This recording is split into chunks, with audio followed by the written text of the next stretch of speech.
बिहार की राजनीति चाय की दुकान पे तय होती है और चाय की चुस्की के साथ ही आम लोग राजनीति पे चर्चा करते हैं। चुनाव का मौसम है और ऐसे में किसके पक्ष में कौन लोग हैं और कौन सा मुद्दा सबसे इम्पोर्टेंट है, इसी पर बात करने के लिए हम चाय पे चर्चा करने यहाँ पहुँचे हैं।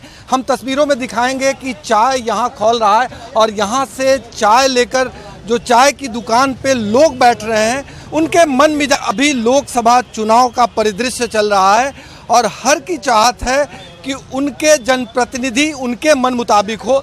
सबसे इम्पोर्टेंट मुद्दा कौन सा होगा ये जनता बताएगी और आम लोग बताएंगे कि अभी बिहार में क्या चल रहा है और किस तरह के ज्वलंत मुद्दे हैं जिसके आधार पे जनता वोट करेगी। आम लोग हैं, आप देखिए ये चाय की चुस्की के साथ यहाँ बैठे हैं और चाय का आनंद ले रहे हैं। लोकसभा चुनाव का मौसम आ गया है, इस बार जनता किस आधार पे वोट करेगी और कौन सा ज्वलंत मुद्दा है? अभी का तो बिहार में जो एजुकेशन सबसे ज़्यादा इम्पोर्टेंस रखता है। डेवलपमेंट भी बिहार में पहले से बहुत अच्छा ग्रोथ कर गया है, तो हम लोग जैसे युवाओं के लिए एक बहुत बड़ा चैलेंजिंग है कि बिहार पहले से बहुत ज़्यादा विकसित भी हो रही है और उस विषय पे हम लोग डिसीज़न लेने में थोड़ा सोचेंगे, क्योंकि हमारे बिहार में एजुकेशन भी बहुत अच्छा हो रहा है, रोड कंस्ट्रक्शन भी बहुत अच्छे हो रहे हैं। तो इस विषय पे आपको इतना जल्दी तो मैं बोल नहीं सकता हूँ कि मैं किसे चुनूँगा और कौन होंगे वो प्रतिनिधि, बट मैं इतना ज़रूर बताऊँगा कि जो भी जनता चुनेंगे या वो हम चुनेंगे तो बिल्कुल मैं ये सोच कर चुनूँगा कि एज पर कंपेयर टू दिल्ली, मुंबई, महाराष्ट्र का नाम होता था, वैसे अब मार्केट में बिहार का भी नाम होता है। बिहार का नाम होगा। आपको क्या लगता है राजनीति का जो मिजाज है चाय के चुस्की के साथ है? आप लोग अभी पॉलिटिक्स की बात कर रहे थे, मोदी बनाम ऑल, मोदी जी कितना बड़ा फैक्टर है बिहार में और जो इंडिया गठबंधन बना है कितना जवाब दे रहा है?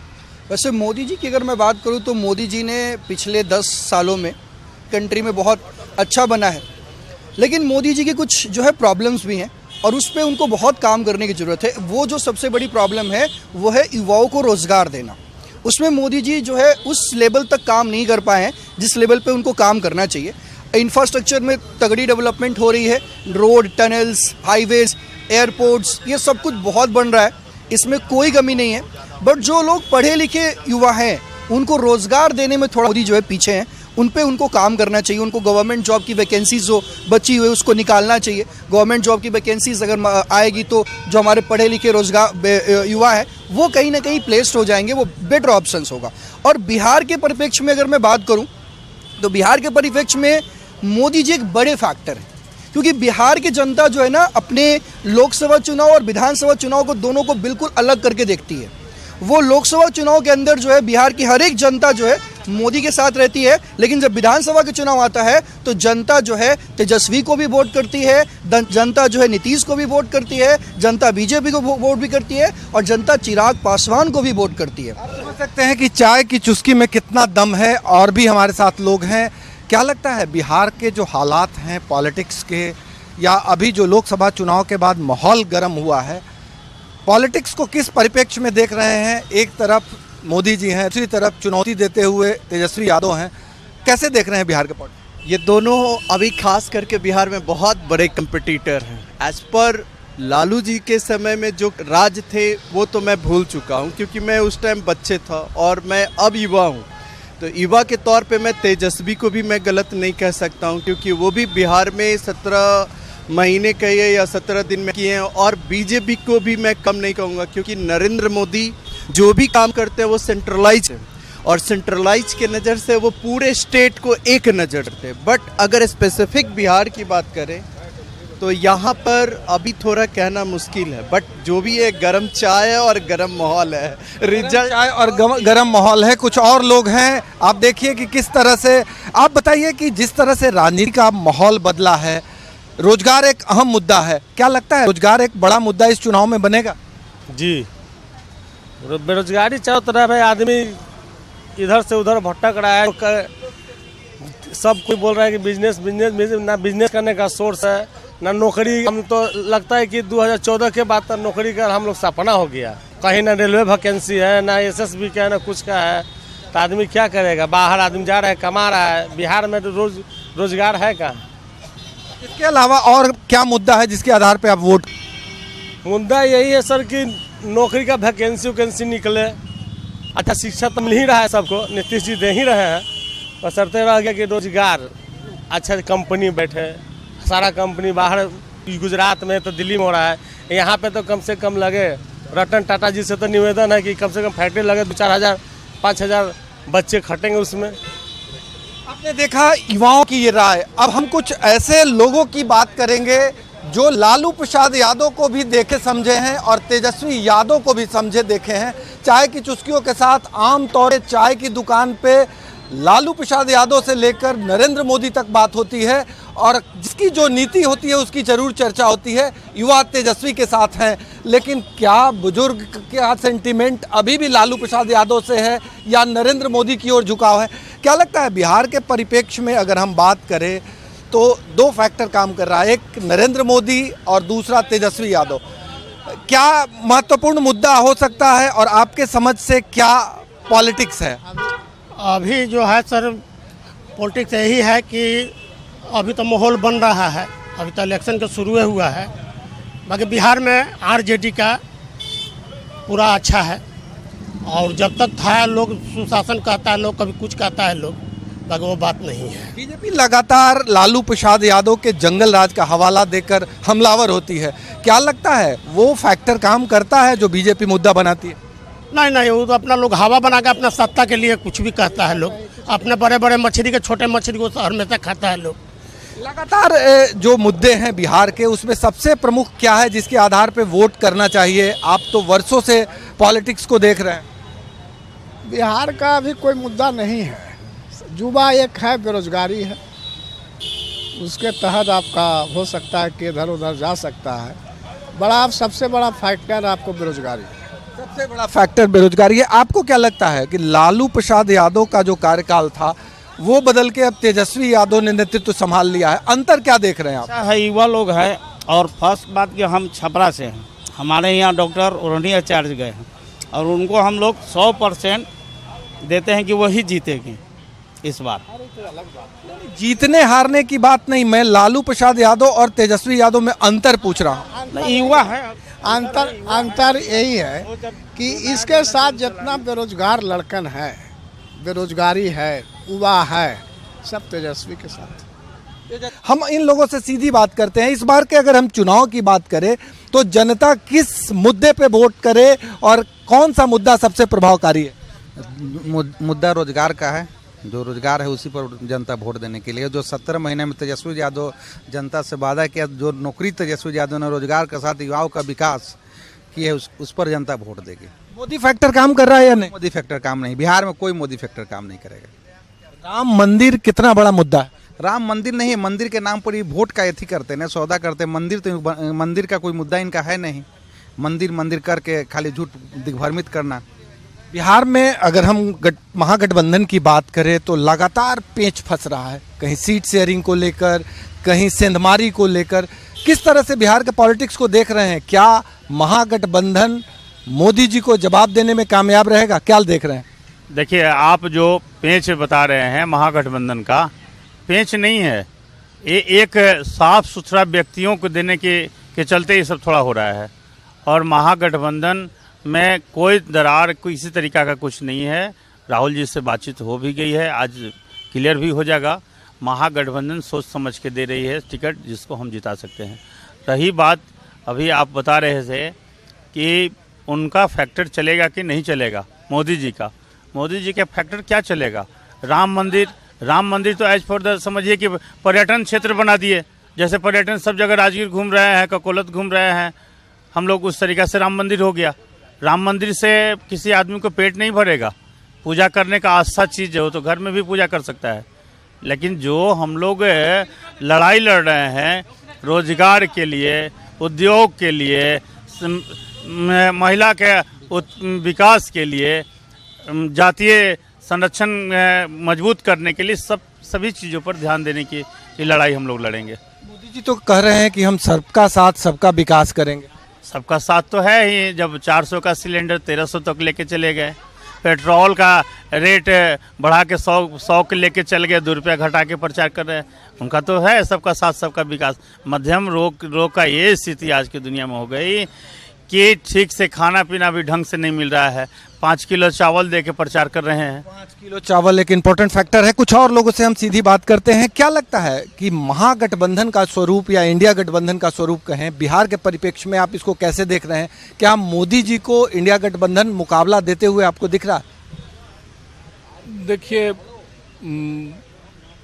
बहुत मुकाबला दिख नहीं रहा है। जो स्थिति है, पिछली दफ़ा 40 में 39 सीट ये लोग जीते थे, 39 नहीं जीतेंगे, लेकिन 2-4 सीट कमेगा, इससे ज़्यादा कमने नहीं जा रहा है। कौन सा फैक्टर काम कर रहा है? यहाँ कास्ट फैक्टर काम करता है। कास्ट फैक्टर पर ही लोग वोट करते हैं और इसी पर करेंगे। क्या लगता है कि महागठबंधन के साथ कास्ट फैक्टर नहीं है, एमवाई समीकरण आरजेडी के साथ है? बिल्कुल एमवाई समीकरण है, बाकी चढ़ नहीं रहा है। सबसे बड़ा प्रॉब्लम है कि बाकी वोट वहाँ चढ़ नहीं रहा है। इस बार सीट डिस्ट्रीब्यूशन में लालू जी थोड़ा बढ़िया से किए हैं, इसलिए 2-4 सीट निकल जाए यही बहुत है, नहीं तो। लेकिन कई जगह तो पेंच फंस गया है। हाँ, देखिए पेंच क्या फंसना है, जो वोट है वो लालू जी का वोट है, कांग्रेस का तो कोई वोट है नहीं। पेंच किसको आ रहा है? कोई पेंच नहीं है। जो वोट है वो लालू जी का वोट है, जिस तरीके से बांटेंगे वही बांटेंगे, बाकी किसी में कोई दम नहीं है। क्या लगता है इस बार चाय की चुस्की पे क्या बात हो रही है, किस आधार पे वोट करेंगे? शिक्षा, शांति। अभी जो हम लोग का 370 कश्मीर का हटा, सालों साल से नहीं हट रहा था। उसका राम मंदिर वर्षों से नहीं बन रहा था। वो सब सारा स्थिति देखते हुए तो आप समझ ही रहे हैं कि किसको वोट देना चाहिए, नहीं देना चाहिए। अभी जब से सरकार आई है तब से पूरा सुधार हुआ, पूरा इंडिया में, पूरा विश्व लेवल में नाम चल रहा है। अब समझ ही रहे होंगे कि किसका नाम चल रहा है। इससे ज़्यादा आपको क्या बतलाया जाए। तेजस्वी जी लगातार रोजगार की बात कर रहे हैं, कह रहे हैं कि युवाओं को रोजगार हम दिए हैं और आगे भी देंगे। इसको कैसे देख रहे हैं? 90 दशक में देख ही चुके हैं कि किस हिसाब से लूट खरोसोट का सरकार था, किस हिसाब का रोड था। हम लोग जाते थे, रास्ते में गाड़ी पलट जाती थी। अभी का स्थिति रोडों का देखिए, आने के बाद क्या हो रहा है। अब आप सोचिए किसको सरकार बनाना चाहते हैं। वस्तु स्थिति देखिए, आने के बाद 370 वर्षों से नहीं हट रहा था। राम जन्मभूमि कोर्ट में वर्षों से मुद्दा चल रहा था। मंदिर एक अहम मुद्दा है। क्या लगता है कि जो मोदी जी ने किया है एक फैक्टर है जिसके आधार पर जनता वोट करे? उनसे मैं बहुत प्रभावित हूँ, मोदी जी से, मोदी जी की योजनाओं से मैं बहुत प्रभावित हूँ, इसलिए कि मैं एनडीए और बीजेपी को ही वोट करूँगा। आप वोट करेंगे, लेकिन आप प्रभावित होने का हवाला दे रहे हैं। मोदी जी में क्या खास है जो आपको प्रभावित कर दिया? योजनाओं से बहुत ज़्यादा प्रभावित हूँ। जैसे कई योजनाएं हैं, जैसे राम मंदिर है, धारा 370 है, 35A है, रोड का आती है, हर चीज़ का विकास ही विकास है। उन मुद्दे पर ही मैं वोट करूंगा और मैं मोदी जी को और एनडीए सरकार को ही वोट करूंगा। बिहार में अगर पॉलिटिक्स की बात करें तो अभी क्या चर्चा चल रही है? ज़्यादा चर्चा मोदी जी की हो रही है या राहुल गांधी की हो रही है या तेजस्वी यादव की हो रही है? चर्चा तो मोदी जी की ही हो रही है। मोदी जी से हम लोग बहुत प्रभावित हैं। वोट बीजेपी को ही करेंगे। बीजेपी को वोट करेंगे? क्यों करेंगे? क्या है बीजेपी में? बीजेपी में 10 साल से जो हम लोग देख रहे हैं और 10 साल से पहले भी देखे थे, परिवर्तन है, उसमें कोई दुमत नहीं है। परिवर्तन है। क्या युवा हैं आप, परिवर्तन दिख रहा है? या तेजस्वी यादव रोजगार की बात कर रहे हैं वो इम्पोर्टेंट है? सर इम्पोर्टेंट तो यहाँ तेजस्वी यादव भी हमको लग रहे हैं, इसलिए इम्पोर्टेंट लग रहे हैं। इसलिए तेजस्वी यादव भी हमको इम्पोर्टेंट लग रहे हैं, इसलिए इम्पोर्टेंट लग रहे हैं ताकि वो जो कहे उन्होंने करके दिखाया। और हम युवा के लिए वो एक नेता नहीं, महान नेता है, और वो जाति पाति से हट के और उठ के काम कर रहे हैं। इसलिए सर हम तेजस्वी को सपोर्ट करेंगे और शुरू से करते आ रहे हैं। लेकिन बीजेपी तो कह रही है कि परिवारवादी पार्टी है, लालू जी बने पहले, उसके बाद तेजस्वी यादव, मीसा भारती। इसको कैसे देख रहे हैं? सर लालू जी जब बने थे उस टाइम तो मुझे अंदाज़ा नहीं है कि मैं बहुत छोटा रहूँगा, लेकिन अभी के दौर में जब मैं देख रहा हूँ तो ये तेजस्वी यादव हम युवाओं के लिए ना, और हम युवाओं के लिए नहीं, पूरे बिहार के लिए मुझे लगता है बहुत ही एक गर्व करने वाली बात है और बहुत ही अच्छा नेता कहलाते हैं। तेजस्वी यादव अच्छे नेता है। क्या लगता है परिवारवाद मुद्दा है जो मोदी जी बार बार उठाते हैं? परिवारवाद तो मुद्दा है ही, लेकिन तेजस्वी जी भी अच्छे हैं। ये परिवारवाद का बहुत बड़ा मुद्दा है जी। बड़ा मुद्दा है। आप क्या देखते हैं, जो परिवारवाद एक फैक्टर बना के मोदी जी बार बार जनता के बीच ले जाते हैं, इसको कैसे देखना है? इस बारे में क्या बोले हम यहाँ कुछ। आप कुछ और लोगों से बात कर लेते हैं। आप बताइए कि जो परिवारवाद एक मुद्दा मोदी जी बना देते हैं, पूरे देश भर के कई परिवारों का हवाला देते हैं, इसको कैसे देखें? आप देख रहे हैं अभी हाल में आपका एमपी में चुनाव हुआ, एमपी में चीफ मिनिस्टर बना, सीएम बना। यदि परिवारवाद बीजेपी में रहता तो चीफ मिनिस्टर वही बनता, लेकिन मोदी जी के राज में तो देश में तो कभी भी परिवारवाद वाला मुद्दा नहीं है। पहले आम भूतपूर्व समय में परिवारवाद ही आता था, इंदिरा गांधी आई, राजीव गांधी आया, फिर राहुल का नंबर आने लगा, तो परिवारवाद तो चलते जा रहा है। राबड़ी देवी बनी, लालू यादव बने, फिर उनके पुत्र बने, तो ये तो परिवारवाद सही बोल रहे हैं, मोदी जी सही मुद्दा उठा रहे हैं, ये तो 100% सही मुद्दा है। आपसे हम ये जानना चाहेंगे कि एक तरफ मोदी जी, दूसरे तरफ राहुल गांधी, कहाँ देख रहे हैं दोनों को? दोनों में जमीन आसमान का अंतर है। राहुल जी को तो न तो बात करने का सिस्टम है, और जितना वो गलत बात बोलते हैं उतना मोदी जी के लिए फायदा है। ये तो राहुल जी खुद गंवा रहे हैं, ये तो स्थिति खुद गंवा रहे हैं। वो जितना मोदी जी के बारे में गाली देंगे उतना उनको फायदा होगा, ये तो हकीकत बात है। क्या लगता है कि अगर हम चेहरे की बात करें तो बिहार में 3 चेहरे हैं। एक तो मोदी जी बीजेपी के तरफ से चेहरा है, दूसरा नीतीश कुमार चेहरा है, तीसरा चेहरा तेजस्वी यादव है। इन चेहरों में सबसे मजबूत चेहरा आपको कौन सा दिखता है? पूरे वर्ल्ड में मोदी जी नज़र आ रहे हैं तो बिहार कौन बड़ी बात है। मोदी जी पूरे वर्ल्ड के चेहरे हैं तो बिहार तो एक छोटा सा स्टेट है, मोदी जी से आगे कोई नहीं है। एक सवाल मेरा ये भी है कि जब विधानसभा का चुनाव होता है तो लोग परिप्रेक्ष्य में बात करते हैं, लोकसभा चुनाव होता है तो लोग सेंटर के परिप्रेक्ष्य में बात करते हैं। क्या वास्तव में ऐसी स्थिति है? वैसी स्थिति तो नहीं है। हम लोग मोदी जी को ही देख के वोट करेंगे और उन्हीं एनडीए के पक्ष में ही हम लोग वोट करेंगे। क्यों मोदी जी सबके पसंदीदा हो गए हैं और क्यों मोदी फैक्टर काम कर रहा है? पसंदीदा उनका काम करने का स्टाइल, उनका तजुर्बा फैक्टर है। और जहाँ तक विधानसभा की बात बोले तो केंद्र के लिए तो मोदी जी हैं, विधानसभा में देखेंगे हम लोग तेजस्वी जी भी अच्छे हैं। तेजस्वी जी भी अच्छे हैं। बाबू, तेजस्वी का आप बड़े फैन हो और उनके काम से बहुत प्रभावित हो। मेरा सवाल ये है कि मोदी जी ने जो किया देश के लिए, राम मंदिर का निर्माण, 370 धारा हटाया, इसके बारे में क्या जानते हो और इसको कैसे देखते हो? सर, इसके बारे में तो मुझे ज़्यादातर नॉलेज नहीं है, बट मैं इतना कहना ज़रूर चाहूँगा, मोदी सर ने जो भी किया पूरे जनता के लिए किया और पूरे भारत के लिए किया और अच्छा ही किया है। तो इसके लिए प्रभावित उस पर मिले, बट मैं ज़्यादा सपोर्ट करता हूँ तेजस्वी सर को, क्योंकि हम युवाओं के लिए और हमारे पूरे बिहार के लिए उन्होंने वो कर दिखाया जो किसी नेता में दम अभी तक नहीं हुआ है करने का। जी सर। आपको क्या लगता है कि मोदी जी एक बड़ा फैक्टर इस चुनाव में है? बिल्कुल है, 100% है, 100% है। चाय की चुस्की लेते हुए आम लोगों के बीच नरेंद्र मोदी सुर्खियों में हैं और लोग उनके कामों को गिना रहे हैं। हालांकि तेजस्वी के भी फैन हैं और तेजस्वी के युवा फैन ये साफ तौर पे कहते हैं कि तेजस्वी ने बिहार में रोजगार दिया है, यानी रोजगार भी एक अहम मुद्दा है। और तेजस्वी जिस उद्देश्य से आगे बढ़ रहे हैं, युवाओं को अपने साथ जोड़ रहे हैं, युवा उनके साथ हैं। यानी मोदी जी के जो फैन हैं उनमें से भी कुछ ऐसे लोग हैं जो तेजस्वी के साथ हैं, और उसमें सबसे बड़ा फैक्टर रोजगार है। यानी रोजगार फैक्टर तेजस्वी ने जिस तरह से युवाओं के समक्ष रखा है, युवा खासे प्रभावित हैं। उन्हें ये मालूम नहीं है कि लालू प्रसाद यादव के काल में क्या हुआ या नहीं हुआ। तेजस्वी यादव रोजगार सृजित करके युवाओं के दिलों पर राज कर रहे हैं। शायद यही वजह है कि जो फॉलोअर मोदी के हैं वही फॉलोअर रोजगार के मुद्दे पर तेजस्वी यादव को सपोर्ट कर रहे हैं। सहयोगी कैमरामैन प्रकाश के साथ भारत एक्सप्रेस के लिए पटना से आशुतोष कुमार।